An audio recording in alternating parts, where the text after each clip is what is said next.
Hematocrito. ¿Qué era el hematocrito? La cuantificación porcentual de los glóbulos rojos en un determinado volumen de sangre. ¿Está? El hematocrito normal es entre 40 y 50%. Después, resistencia, que es la resistencia, capacidad de los vasos de resistir al flujo, que es el flujo, el volumen de sangre que pasa dentro de la nube de los vasos. Y por último, presión, la fuerza que ejerce el volumen por sobre las paredes de los vasos.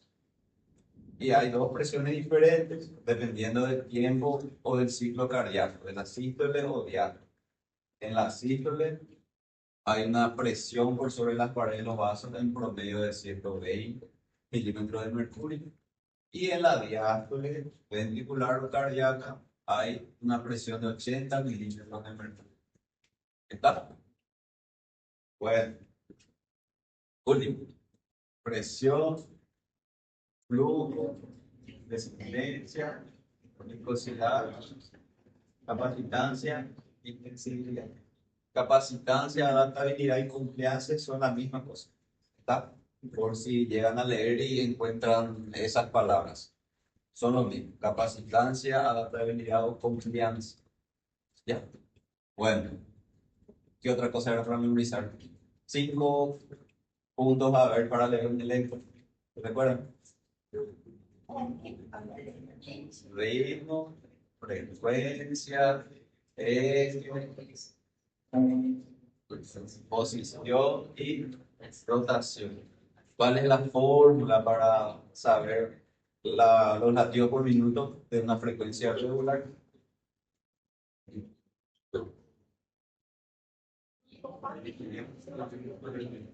1500 dividido cantidad de cuadraditos pequeños. ¿Cómo cuento los cuadraditos pequeños? Con el papelito yo me di cuenta si es regular o irregular. ¿Cómo? Bueno, tenemos la frecuencia cardíaca. Primero tenemos que saber si es regular o irregular. ¿Cómo nos damos cuenta si es regular o irregular? Por el papelito. ¿Está? Ahora bien, sabemos que es regular. ¿Cómo hago el cálculo de la frecuencia cardíaca? 1500 dividido cantidad de cuadraditos pequeños entre R y R. 1500 dividido cantidad de cuadraditos pequeños entre R y R. En un cuadradito grande, ¿cuántos cuadraditos pequeños hay? 5. En un cuadradito grande, ¿cuántos cuadraditos pequeños hay? 5. ¿Está? Así hacemos el cálculo cuando es regular. Y si es irregular, ¿cómo hacemos el cálculo? Contamos 30 cuadrados grandes. Y después contamos cuántos complejos URS hay en 30 cuadrados grandes. Esa cantidad de complejos URS en 30 cuadrados grandes multiplicamos por 10. ¿Está? Y nos sale así la frecuencia por minuto cuando es irregular. 30 cuadrados grandes equivalen a 6 segundos. Por eso se multiplica por 10. ¿Estamos? Después, ¿qué otra fórmula? Presión arterial media, que hablamos en la clase pasada. ¿Cuál era la fórmula? Vamos a ver. Eh, Presión arterial sistólica más 2 por presión arterial diastólica dividido 3. ¿Cómo se moviliza la sangre arterial? Por medio de la transmisión de los pulsos de presión del arco. ¿Cómo se moviliza la sangre venosa y la sangre linfática? Por medio de dos mecanismos, la bomba muscular y el sistema válvular. La sangre arterial se moviliza, obviamente por circulación, ¿verdad? Por impulsación del corazón, pero los vasos en sí también tienen la capacidad de movilizar sangre, que es a través de la transmisión de los pulsos de presión. Y la sangre venosa y la linfa se moviliza a través de estos dos mecanismos, bomba muscular y sistema valvular. Después hablamos de la fuerza de Starling. ¿Para qué servía la fuerza de Starling? ¿No? ¿Por qué es importante eso? una forma en donde se explica la homeostasis que existe entre los líquidos que están afuera de los vasos y dentro de los vasos, o el espacio vascular, el espacio intersticial y el espacio intercelular. Está el equilibrio que hay para que ocurra una buena movilización del líquido o un equilibrio de líquidos entre estos compartimientos. ¿Me explico? Se maneja entonces por medio de 4 presiones. Por separado se analiza. Hay 2 presiones que intentan meter líquido dentro del vaso y hay 2 presiones que intentan sacar líquido del vaso. Llegan a un equilibrio estas 4 presiones, entonces el líquido se mantiene constante. Tenemos una presión hidrostática intersticial, que es el líquido que está afuera, por gradiente, quiere entrar dentro del vaso. Normal. Tenemos la presión hidrostática capilar, que es la presión que está dentro, el líquido que está dentro del vaso, por gradiente, quiere salir fuera. Después tenemos la presión coloidosmótica plasmática. Si yo leo coloidosmótica, leo oncótica, sería lo mismo. Me estoy refiriendo a proteínas. La presión coloidosmótica plasmática está dada por la albúmina. ¿Y qué hace la albúmina? Arrastra el líquido. Entonces, la albúmina mete el líquido de afuera para adentro. Después tenemos la presión coloidosmótica intersticial, que está dado por el ácido hialurónico y el colágeno. Bueno, lo mismo, estos arrastran también líquido, pero del espacio vascular para afuera, para el espacio intersticial. Son 4 presiones diferentes y los 4 se regulan entre sí, entran en equilibrio entre sí. Dicho de otra forma, llegan a tener una homeostasis del líquido a nivel capilar. ¿Ya? Por el examen, sí, cita las fuerzas de Starling. Se van a recordar los 4. Bueno, vamos a preguntar.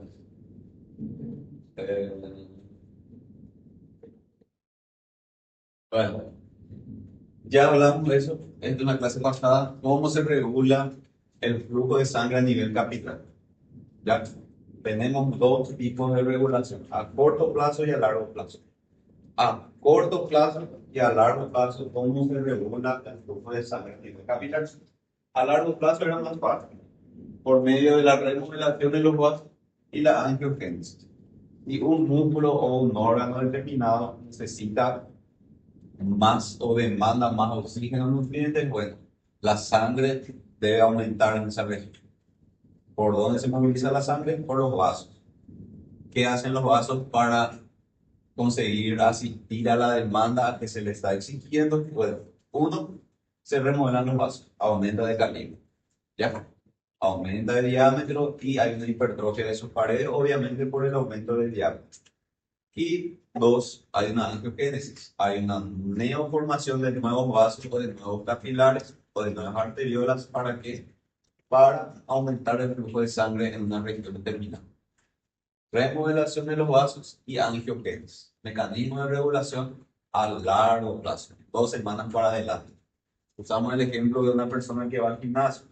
Bueno, comienza a irse al gimnasio y hay un mecanismo de regulación del flujo de sangre a los músculos a corto plazo y a largo plazo. De 2 semanas para arriba comienzan a remodelarse los vasos y comienza a haber una angiogénesis. Perfecto. Ahora a corto plazo, en el primer día que nuestro ejemplo se va al gimnasio. Bueno, tenemos según la necesidad de los tejidos, según el flujo, según la presión arterial. Dicho de otra forma, tenemos las teorías. ¿Está? A largo plazo ya entendimos, a corto plazo tenemos las teorías. ¿Qué es lo que dijimos la clase pasada? Que son 6 tipos de teorías diferentes. Todas ellas hablan de lo mismo prácticamente, pero de enfoques diferentes. ¿Ya? ¿De qué depende o en qué se enfocan? Se enfocan en puntos diferentes, pero todos convergen en los mismos. ¿Cuáles son los mismos puntos? Según la necesidad de nutrientes, según la necesidad de oxígeno, o según la demanda metabólica que es exigible. ¿Ya? Eso ayuda a regular la vasodilatación o la vasoconstricción del vaso. Por ejemplo, la teoría vasodilatadora te habla que si el tejido necesita nutrientes o oxígeno o lo que sea, va a haber una vasodilatación. Así es. Abajo te dice que si el tejido necesita oxígeno, va a haber una vasodilatación. O si tiene mucho CO2 o requiere menos oxígeno de lo que está recibiendo, va a haber una vasoconstricción. Se regula según la necesidad de oxígeno. Bajamos un poco más, tenemos la hiperemia reactiva. La hiperemia reactiva ya no habla más tanto de los tejidos, pero habla en sí de los vasos. ¿Qué te dice? Que hay una vasoconstricción y una vasoconstricción puede causar una vasodilatación reactiva. Ahí está, según la demanda de tejido, ¿verdad? Puede haber una vasoconstricción y esa vasoconstricción produce una vasodilatación reactiva. Tenemos la teoría de la hiperemia activa, que nos habla de que hay una vasodilatación dependiendo de la necesidad del tejido.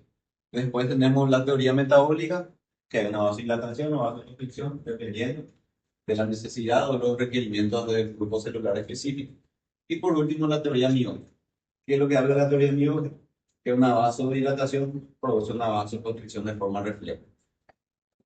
Todos hablan prácticamente lo mismo, pero como le digo, todas convergen en los mismos puntos, que hay una vasodilatación y una vasoconstricción, dependiendo de la necesidad de los nutrientes, de la necesidad metabólica, de la necesidad de oxígeno, de la necesidad de expulsar desechos o CO2 de las células. Así se regula la sangre a nivel capilar. ¿Está? Bueno, ahora le yo ya hablamos del sistema nervioso autónomo, se encuentra en el tronco. ¿Dónde se encuentra? ¿Dónde se encuentra el núcleo o el centro vasomotor? Encefálico.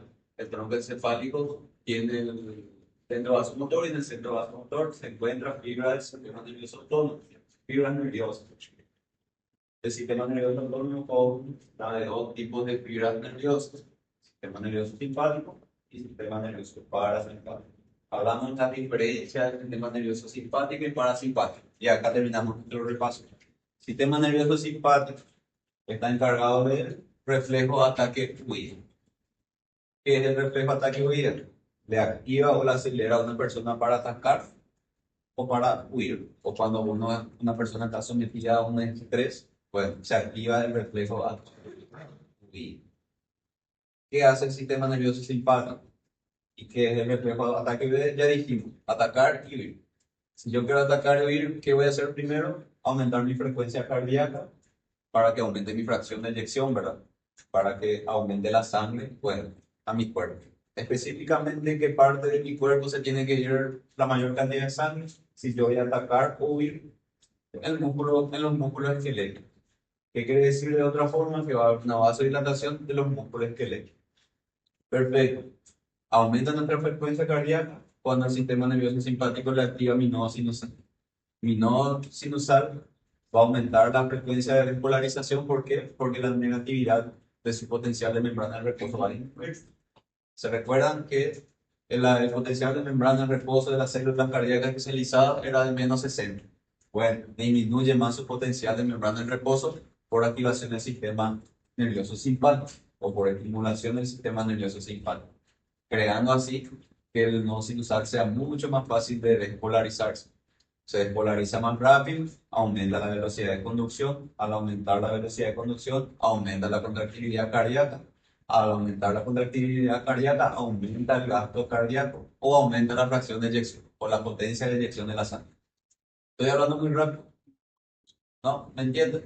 Bueno, aparte de eso, hay una vasodilatación de los vasos de los músculos esqueléticos. ¿Por qué? Porque los músculos esqueléticos tienen que recibir más sangre justamente para atacar o huir. Tenemos 0,7 litros de sangre en nuestro cuerpo.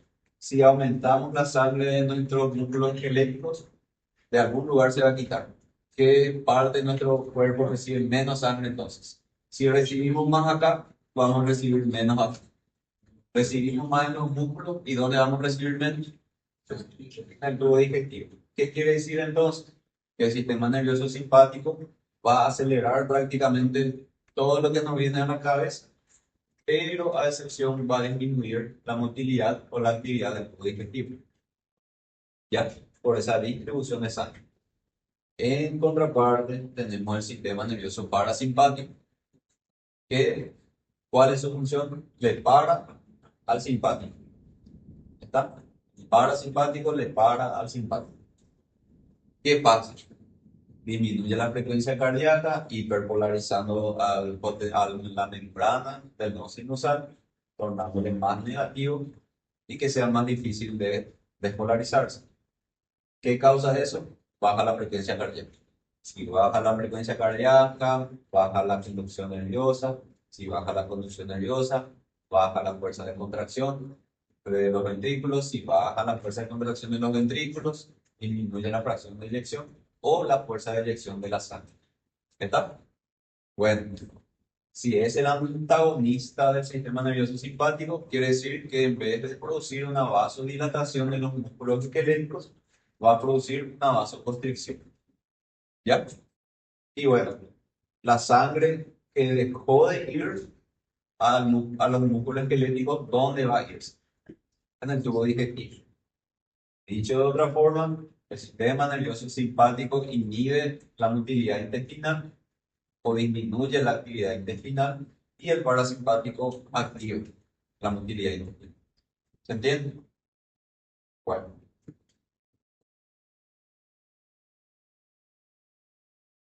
¿cómo se regula el sistema nervioso autónomo ahora? Sistema nervioso autónomo encargado de la vasodilatación y vasoconstricción de los vasos. Una forma práctica de decir vasodilatación y vasoconstricción de los vasos. El sistema nervioso autónomo es encargado de la vasodilatación y la vasoconstricción de los vasos. Bueno, ¿cómo se regula? Por medio de tres formas. El primero de ellos por medio de los vasoreceptores. Vasoreceptores. Receptores, varo. ¿Qué significa varo? Presión. ¿Está? Varo significa presión. Varo significa presión. ¿Está? El barómetro es el que mide también la presión atmosférica. Varo significa presión en griego. Varo significa presión. ¿Por qué digo esto? Porque el año pasado por lo que está en el examen y muchos se confundieron. Porque no sabían que varo significaba presión. ¿Está? Bueno, entonces son receptores de la presión. Pregunta, ¿qué parte de nuestro cuerpo debe estar muy bien regulado de depresión? Riñón, bueno, analizando el riñón se encarga de regular la presión, pero no es afectado de una alteración directa de la alternancia de la presión arterial. Sí, más de forma crónica, ¿verdad? La presión arterial alta de forma crónica puede llegar a causar estragos en los riñones, pero más de forma crónica. De forma aguda también, ¿verdad? Pero el riñón justamente actúa como un regulador de la presión arterial por medio de la eliminación de la orina, aumentando y disminuyendo la orina, ¿verdad? Ayuda a regular la presión. Pero bueno, también, ¿verdad? Pero hay otra parte más del cuerpo que necesita recibir una buena regulación de la presión arterial, el cerebro. ¿Está? Nuestro cerebro necesita tener una buena regulación de la presión para poder funcionar. Ahora bien, ¿dónde tienen que estar localizados los vasoreceptores entonces? Cerca del cerebro. ¿Dónde están los vasoreceptores? En la bifurcación carotídea. ¿Ya? ¿Se recuerdan? La bifurcación carotídea. ¿Dónde están? ¿Dónde están los anatomistas? ¿Vale? ¿Cuál es la carótida? ¿Dónde está la carótida? ¿En la pierna? ¿No? ¿Dónde está la carótida? Está en la región cervical. Está rama de quién es la carótida. Las dos ramas son de la aorta, una sola.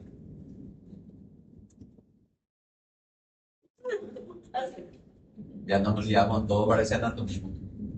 Tenemos el corazón, que es nuestra bomba de sangre. Del corazón sale la arteria aorta. Ah,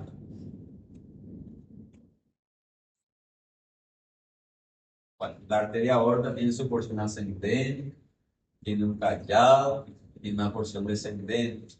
La porción descendente se divide en torácica y abdominal. Y bueno, termina con dos ramas, las arterias ilíacas comunes, que se van a las piernas o a los miembros inferiores.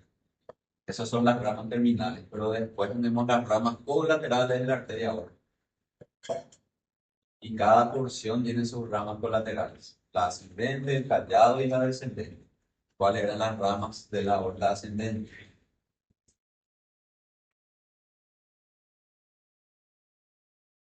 Dos ramas colaterales tiene la aorta ascendente. Las arterias coronarias son las dos ramas colaterales de la aorta ascendente. Las arterias coronarias que irrigan el corazón. Después tenemos el callado aórtico, que tenía o tienen tres ramas colaterales. ¿Cuáles eran? Tronco arterial brachioencefálico, después la izquierda y carótida común izquierda. ¿Está? El tronco arterial brachioencefálico se divide otra vez en dos ramas, subclavia derecha y carótida común derecha. Bueno, las dos carótidas comunes se dirigen a la cabeza, pasan por el cuello y cerca de qué apófisis lateral, de qué vértebra cervical, cerca de qué vértebra cervical se bifurca.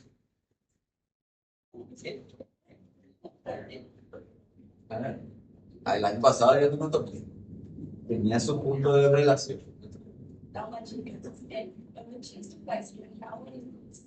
El plexo braquial está muy abajo. Tiene que ser por encima del plexo braquial.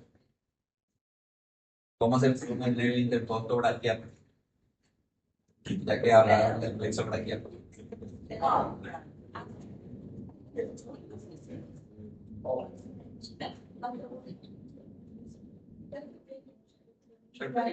Así se forma el nervio intercostal. Bueno, vamos a dar un otro ejemplo. En la bifurcación carotidia se encuentran los vasoreceptores. Se encuentra en la bifurcación carotidia y bueno, estos emiten señales que se direccionan y terminan en el centro vasomotor que se encuentra en el tronco encefálico. ¿Está? En la bifurcación carotidia se encuentran los vasoreceptores y los vasoreceptores emiten señales nerviosas que terminan en el centro vasomotor que se encuentra en el tronco encefálico. Reciben o recepcionan las modulaciones o las diferencias de presión que tiene nuestra sangre o que recibe las paredes de los vasos. Esta pregunta aumenta demasiado la presión arterial. Los vasoreceptores reciben esas señales de las paredes de los vasos que la presión está muy alta. Bueno, se le avisa al centro vasomotor y el centro vasomotor, ¿qué va a hacer para regular eso? Le va a activar el sistema nervioso simpático o parasimpático. El parasimpático produce una vasodilatación en todo el cuerpo. Si vamos a comenzar a colocar la diferencia principal entre vasodilatación y vasoconstricción en el sistema nervioso parasimpático, gana la vasodilatación. Y si gana la vasodilatación, va a crear que disminuya la presión arterial. Está. ¿Qué pasa si la presión está muy baja? Los vasoreceptores reciben esa señal, envían esa señal al centro vasomotor y el simpático va a crear una vasoconstricción, aumentando así la presión arterial. ¿Está?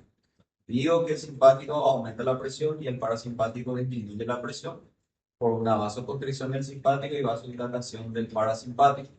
Pero eso ocurre sumando y restando, sería en general, porque sabemos que tanto el simpático como el parasimpático pueden producir vasodilatación o vasoconstricción, dependiendo del lugar, lo que dijimos recién, pero en general, cuando hacemos nuestras sumas y nuestras restas, gana la vasoconstricción del simpático y la vasodilatación del parasimpático. Dicho de otra forma, en resumen, bueno, los vasoreceptores recepcionan las diferencias de presión que reciben nuestros vasos, envían la señal en el centro vasomotor del tronco encefálico y el tronco encefálico se encarga de regular la presión. ¿Está? Bueno, Después tenemos los quimioreceptores. Los quimioreceptores, ¿qué son? Su nombre también dice, quimio de quimio, O2 y CO2. Los quimioreceptores, ¿dónde se encuentran? Sorpresa, se encuentran también en la bifurcación carotídea, en el mismo lugar que los receptores. ¿Cuáles son las funciones de los quimioreceptores? Bueno, ven y detectan las oscilaciones que existen entre O2 y CO2, principalmente de CO2. ¿Ya? Si hay demasiado O2 en la sangre o demasiado CO2 en la sangre, nuestros quimioreceptores detectan eso, que también está cerca del cerebro porque sabemos que nuestro cerebro debe recibir una cantidad exacta de oxígeno para un buen metabolismo y un buen funcionamiento. Por eso, bueno, se encuentra cerca de la cabeza, ¿verdad? Repito, los receptores tienen receptores que regulan la presión, regulando el sistema nervioso autónomo, simpático y parasimpático. Pero también están los quimioreceptores que también le regulan el sistema nervioso autónomo. ¿Receptores de qué son los quimioreceptores? De O2 y CO2, principalmente de CO2. Pregunto, pero, bueno, de forma indirecta sí. ¿Por qué? Porque cuando hay un aumento de CO2 en la sangre, esto se convierte en H, libera protones. Bueno, nosotros tenemos un aumento de CO2 en la sangre, el CO2 se mezcla con agua y sale H2CO3. Eso se divide otra vez, se convierte en agua y libera moléculas de hidrógeno. Y el hidrógeno, bueno, es un ácido. De forma indirecta, sí, el aumento de CO2 acidifica la sangre. Pero bueno, ¿qué recepciona los quimioreceptores? El CO2 específico, no la acidez. Pero indirectamente sabemos que cuando hay mucho CO2 va a producir una acidificación en la sangre. ¿Qué hace nuestro cuerpo para regular eso? ¿O qué hace el sistema nervioso autónomo para regular eso? Si tenemos mucho CO2 en la sangre, tenemos que eliminar. ¿Cómo el cuerpo elimina? Por medio de esa conversión que estamos diciendo acá, se elimina por el riñón. Pero ¿de qué otra forma también nuestro cuerpo se encarga de eliminar CO2? Por medio de la respiración. ¿Cómo yo tengo que hacer si quiero eliminar más CO2? Tengo que aumentar mi frecuencia respiratoria.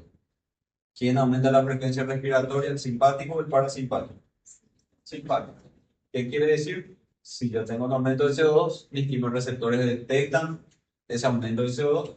El aumento es esa señal nerviosa del aumento de mi CO2 se va en el centro vasomotor que se encuentra en él. ¿Dónde se encuentra el centro vasomotor? Voy a tener que volver todas las diapositivas otra vez. Bueno, ¿dónde se encuentra el centro vasomotor? ¿Eh? Tronco encefálico. Bueno, tenemos los receptores, los receptores, que es una forma de regular el sistema nervioso autónomo.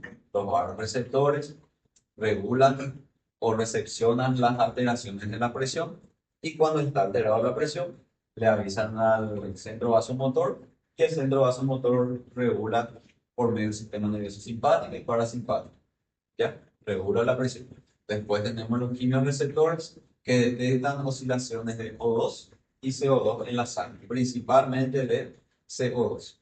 ¿Qué pasa si tengo un exceso de CO2? Se tiene que eliminar por el riñón, pero también se elimina por los pulmones. ¿Y cómo yo elimino CO2 por los pulmones? Aumentando la frecuencia respiratoria. ¿Quién aumenta la frecuencia respiratoria? ¿El simpático o el parasimpático? El simpático.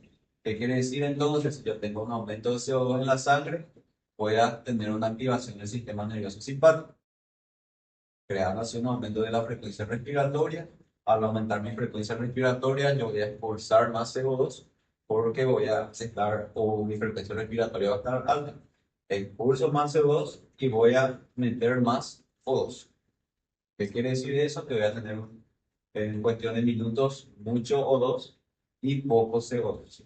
De tal forma que después los quimioreceptores van a detectar que hay poco CO2 y hay mucho O2, de tal forma que va a causar una activación otra vez del parasimpático para que disminuya la frecuencia respiratoria. De tal forma que se llegue otra vez a un equilibrio entre CO2 y O2 en la sangre.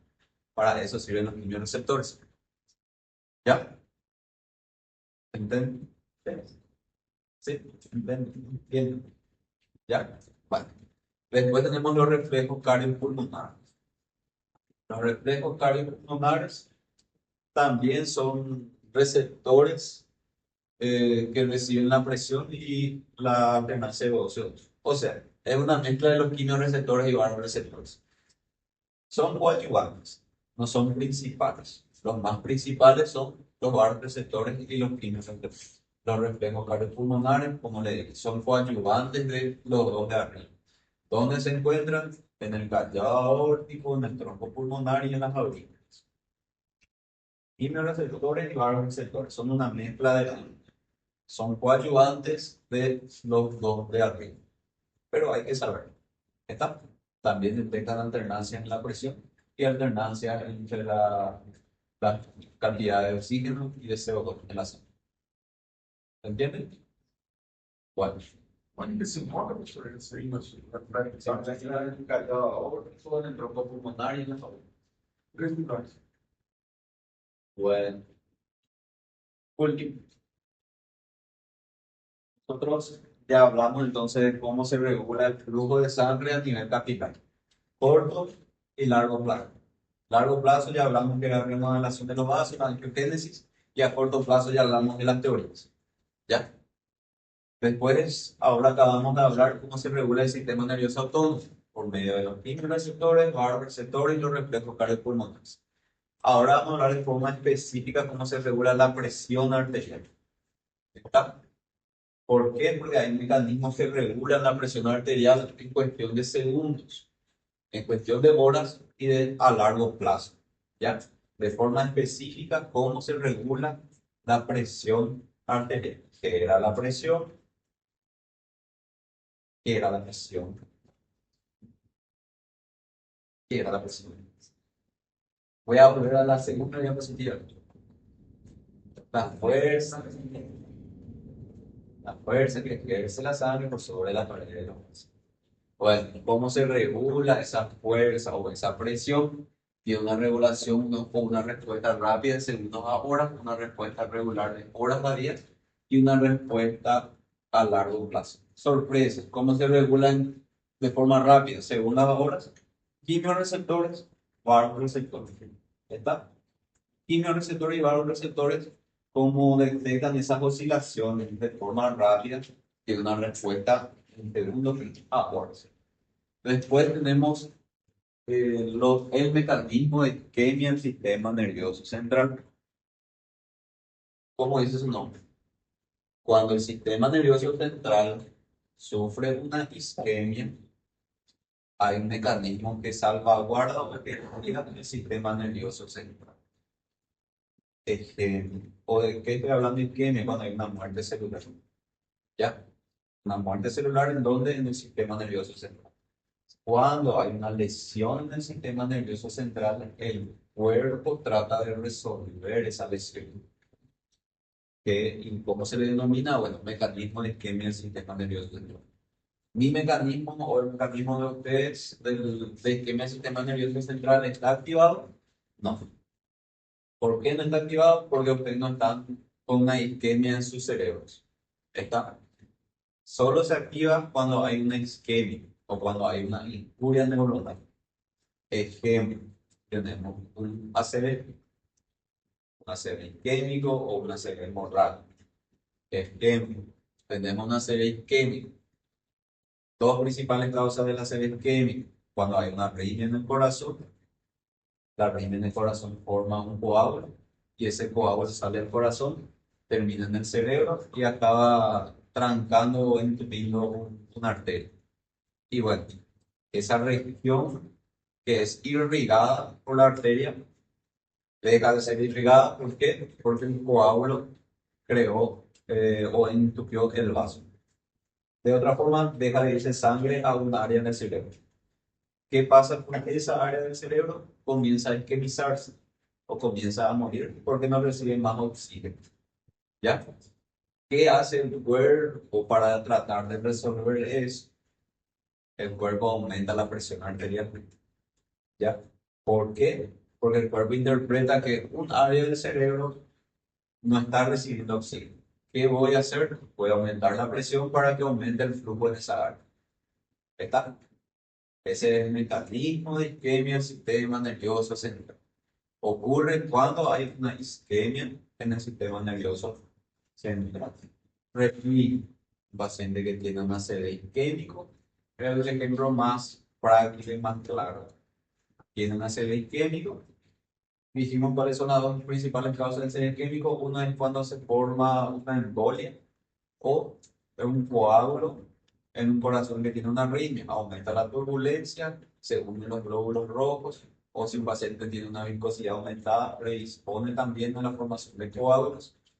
Se forma un coágulo y el coágulo va y termina en una arteria cerebral.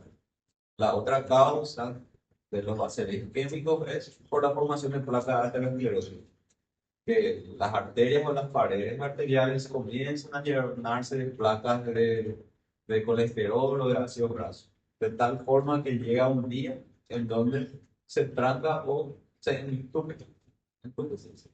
Sí. Entupe. Entupe. Se entupe y se tranca. Sí. Bueno, deja de fluir la sangre porque por el ateroma que se formó en ese ritmo. Son las dos causas principales de ACV isquémico. Bueno.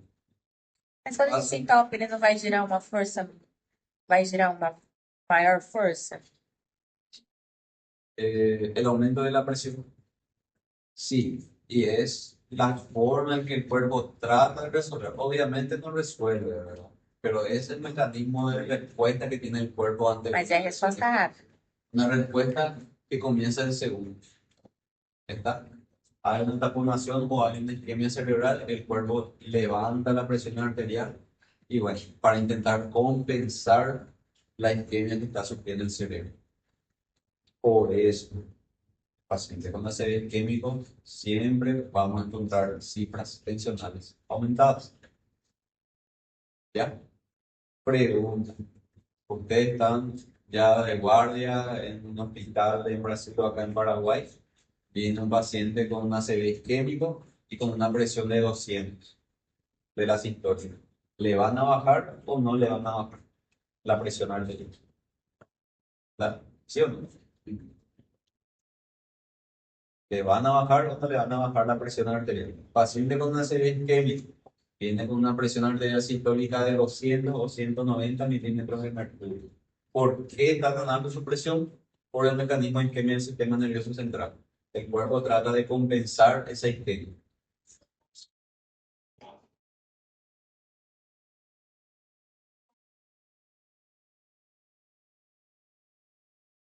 Sí. Entonces, ¿cuál es la respuesta? ¿Le vas a bajar? ¿Perdón? A baixa ela vai de forma mais gradativa, não? Se não tiver Sí.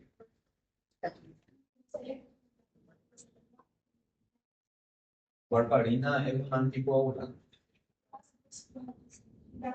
Sí, sería el tratamiento, pero yo te solo hablando de la presión. ¿Le vamos a bajar o no le vamos a bajar? La respuesta es no. No se le baja la presión a no ser que esté por encima de 220 milímetros de mercurio. O sea, la presión debe estar alta. ¿Por qué? Porque se debe mantener el mecanismo de isquemia del sistema nervioso central. ¿Qué pasa si yo reduzco la presión arterial de forma brusca, provoco una vasodilatación? Eso puede movilizar el coágulo y puede causar más estragos aún en el cerebro. De tal forma que debe mantener cifras tensionales aumentadas o altas en un paciente que viene con ACV isquémico. Un gran error que se suele cometer en los hospitales, pero se debe bajar de forma gradual entre 12 a 24 horas después del evento. Esa es la forma gradual en que se debe bajar, 12 a 24 horas después. Mientras tanto, o mientras llega a su ingreso, no se le baja la presión arterial. ¿Se entendió? Mecanismo de isquemia del sistema nervioso central. Después viene el tratamiento con los anticoagulantes, fibrinolytíticos y eso, pero eso ya es otra cosa. Bueno, respuesta rápida se entendió. Ahora respuesta regular. Que comienzan horas y días. 1. Sistema renina-angiotensina. No vamos a hablar mucho de esto, Porque, bueno, el sistema renina te enseña cuál es su función o su fisiología. Retener sodio y agua. ¿A través de quién? ¿O quién lo utiliza para retener sodio y agua? A los riñones. ¿Está? Bueno, ¿cuál es la función del sistema renina-angiotensina? Junto con la aldosterona, porque está el sistema renina-angiotensina-aldosterona, no sé si te recuerdas. Bueno, la función de ellos es retener sodio y agua. Si retiene sodio y agua, quiere decir que va a aumentar la volemia. Y si aumenta la volemia, va a aumentar la fuerza que la sangre ejerce por sobre las paredes de vaso. Dicho de otra forma, si aumenta la volemia, aumenta la presión. ¿Ya? ¿Cómo es regulado? Por el sistema renina-angiotensina. O sea que el riñón se encarga de regular o de equilibrar también la presión en horas adentro. ¿Ya? Hasta ahí vamos a llegar. Después, cuando entremos en neuro, vamos a dedicarnos en esa parte. Después tenemos la tensión, relajación del sistema vascular, o vasoconstricción y vasodilatación, que entra ahí todas las teorías que nosotros vimos. Estamos, la teoría metabólica, demanda de oxígeno, las hiperemias, la teoría miógena, y bueno, todo eso, todo lo que se nos viene a la cabeza de las teorías, entran en la tensión y relajación del sistema vascular, vasodilatación y vasoconstricción, según la demanda que quiere el tejido en tomas en esa región o en esa área específica. ¿Ya? Bueno, después tenemos el desplazamiento de líquidos a través de los capilares. Y acá entran las fuerzas de Starling. ¿Por qué entra acá la fuerza de Starling? Desplazamiento de líquidos. Del espacio intersticial al espacio vascular o del espacio vascular al espacio intersticial. Pregunta. ¿Qué pasa si yo tengo una presión arterial baja?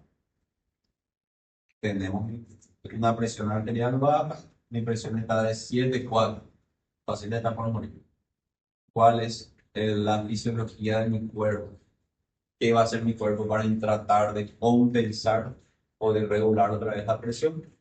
Va a tratar de meter el líquido del espacio intersticial para el espacio vascular para aumentar la volemia, para aumentar la presión. ¿Ya?